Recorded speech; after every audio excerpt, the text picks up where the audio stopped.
ಈ ಕಾರ್ಯಕ್ರಮದ ಪ್ರಾಯೋಜಕರು NSHR ಸೊಲ್ಯೂಷನ್ಸ್.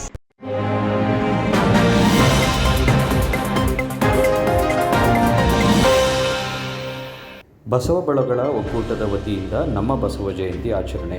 ಇದೇ ಜೂನ್ 9ರಂದು ಭಾನುವಾರ ಮಹಾರಾಜ ಕಾಲೇಜು ಮೈದಾನದಲ್ಲಿ ನಮ್ಮ ಬಸವ ಜಯಂತಿ ಆಚರಿಸಲಾಗುವುದು ಎಂದು ಮೈಸೂರಿನ ಅಖಿಲ ಭಾರತ ವೀರಶೈವ ಲಿಂಗಾಯತ ಮಹಾಸಭಾ ಬಸವ ಬಳಗಗಳ ಒಕ್ಕೂಟದ ಅಧ್ಯಕ್ಷ ಎಂ ಪ್ರದೀಪ್ ಕುಮಾರ್ ಮಾಹಿತಿ ನೀಡಿದರು. ಹಲವು ಒಕ್ಕೂಟಗಳ ವತಿಯಿಂದ ನಡೆಯಲಿರುವ ಕಾರ್ಯಕ್ರಮದ ಕುರಿತು ಖಾಸಗಿ ಹೋಟೆಲ್ನಲ್ಲಿ ನಡೆದ ಸುದ್ದಿಗೋಷ್ಠಿಯಲ್ಲಿ ಮಾಹಿತಿ ನೀಡಿದ ಅವರು, ಸುಮಾರು 20,000 ಸಂಖ್ಯೆಯಲ್ಲಿ ಜನರು ಬರುವ ನಿರೀಕ್ಷೆ ಇದ್ದು, ಬೆಳಗ್ಗೆ 8:30 ಗಂಟೆಗೆ ಮೈಸೂರಿನ ಬಸವ ಪುತ್ಥಳಿಯಿಂದ ಹೊರಡುವ ಮೆರವಣಿಗೆಯಲ್ಲಿ 8,000ಕ್ಕೂ ಹೆಚ್ಚು ಸಂಖ್ಯೆಯಲ್ಲಿ ಜನರು ಮೆರವಣಿಗೆಯಲ್ಲಿ ಭಾಗಿಯಾಗುವ ಸಾಧ್ಯತೆ ಇದೆ ಎಂದರು. KSS ಮಹಾವಿದ್ಯಾಪೀಠದಲ್ಲಿ ಎಲ್ಲರಿಗೂ ಉಪಹಾರದ ವ್ಯವಸ್ಥೆ ಮಾಡಲಾಗಿದ್ದು, ಮೆರವಣಿಗೆಯಲ್ಲಿ 38 ಸಾಂಸ್ಕೃತಿಕ ಕಲಾ ತಂಡಗಳು ಭಾಗವಹಿಸಲಿವೆ.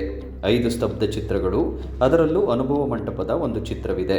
ಇತರ ಸಮಾಜಗಳ ಜೊತೆಗಿನ ಅನ್ಯೋನ್ಯ ಸಂಬಂಧಗಳನ್ನು ಬಿಂಬಿಸುವ ಮಹಾನ್ ಶ್ರೇಷ್ಠ ದಾಸೋಹಿ ಶ್ರೀ ಸಿದ್ಧಗಂಗಾ ಮಹಾಸ್ವಾಮಿಗಳವರ ಚಿತ್ರರೂಪಕ, ಜ್ಞಾನದಾಸೋಹಿ ಸಿದ್ದೇಶ್ವರ ಮಹಾಸ್ವಾಮಿಗಳವರ ಚಿತ್ರರೂಪಕ, ಆನೆಯ ಅಂಬಾರಿಯಲ್ಲಿ ಬಸವಣ್ಣನ ಪ್ರತಿಮೆಯ ಮೆರವಣಿಗೆ ನಡೆಯಲಿದೆ ಎಂದರು. ಸುದ್ದಿಗೋಷ್ಠಿಯಲ್ಲಿ ಪ್ರತಿಧ್ವನಿ ಪ್ರಸಾದ್, ವೀರೇಶ್, ಪ್ರಧಾನ ಕಾರ್ಯದರ್ಶಿ MK ಸ್ವಾಮಿ ಮತ್ತಿತರರು ಉಪಸ್ಥಿತರಿದ್ದರು.